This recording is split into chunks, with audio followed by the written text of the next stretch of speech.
Everything you've been told about color theory is incomplete. If you spent any time learning color theory, you've probably heard the same advice over and over again. Use complementary colors. Stick to analogous palettes. Follow the color wheel. And while none of that is wrong, it's also not what separates good paintings from unforgettable ones. After studying professional artists from around the world, including many Chinese concept artists and illustrators, I noticed something interesting. The artists whose work felt the most alive weren't obsessing over finding the perfect complementary color. They were asking a completely different question. What should this painting make the viewer feel? And once I understood that, my approach to color completely changed. Let's start with one of the biggest misconceptions about color. Most beginners think hue is the most important part of color. It isn't. The two things that shape the emotion of your painting far more are saturation and value. Think about a peaceful morning. The colors aren't screaming at you. They're usually softer, lighter, and slightly desaturated. Now think about a dramatic action scene. The colors often become darker, richer, and more saturated. Notice something? The emotion changed before the hue even did. That's because our eyes naturally react to saturation.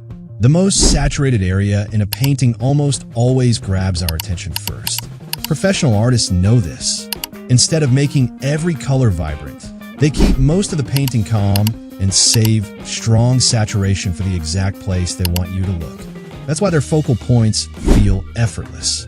So next time you paint, don't ask, should I use orange or blue? Instead ask, where do I want people to look? Then control that using saturation first. Now here's another mindset shift that completely changed how I paint. Most beginners color objects. Tree, green. Water, blue, skin, peach.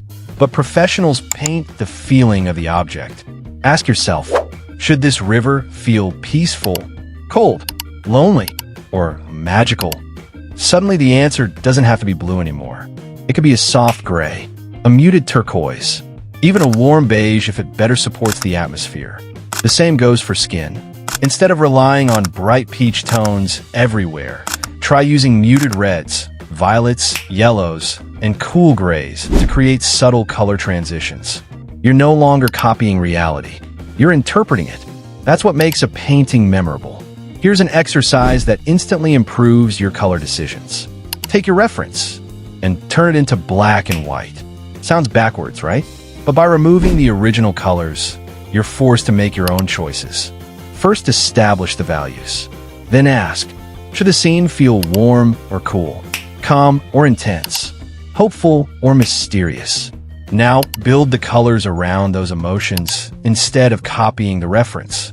This single exercise trains your artistic eye much faster than memorizing color palettes. But there's another pattern I kept noticing when studying professional Chinese concept artists.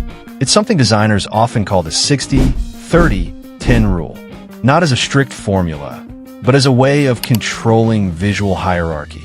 Here's how it works. Around 60% of the painting is made up of similar, muted colors. This is usually the background or areas that aren't meant to grab your attention.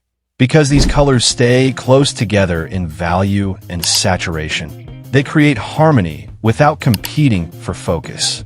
Then comes the 30%. These are the secondary colors that support the main subject. They're a little more varied, but still restrained enough to keep the painting unified.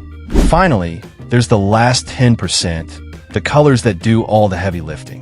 This is where the artist places the richest saturation, the strongest contrast, or the most eye-catching accent. It's usually the character's face, an important prop, or the main light source. The result is that your eye knows exactly where to look first. If every color is loud, nothing feels important. But when 90% of the painting stays controlled, that final 10% suddenly becomes impossible to ignore. Once you start looking for this pattern in the work of many professional Chinese illustrators and concept artists, you'll begin to notice it everywhere. It's one of the reasons their paintings often feel so clear, cinematic, and effortless. Finally, here's the secret that ties everything together. Professional paintings rarely use perfectly neutral gray.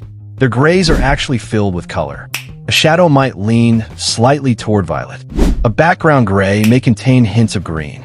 A cloudy sky might secretly be blue-gray instead of plain gray. These tiny color shifts make every part of the painting feel connected under the same light. So instead of grabbing gray directly from your color picker, mix it from the colors already in your painting. Those subtle color relationships create harmony automatically. And because most of the painting stays muted, the few saturated colors you keep become dramatically more powerful. So if there's one lesson I want you to remember, it's this. Stop asking, what color is this object? Start asking, what should this scene make someone feel? Because great color isn't about following a color wheel. It's about guiding emotion.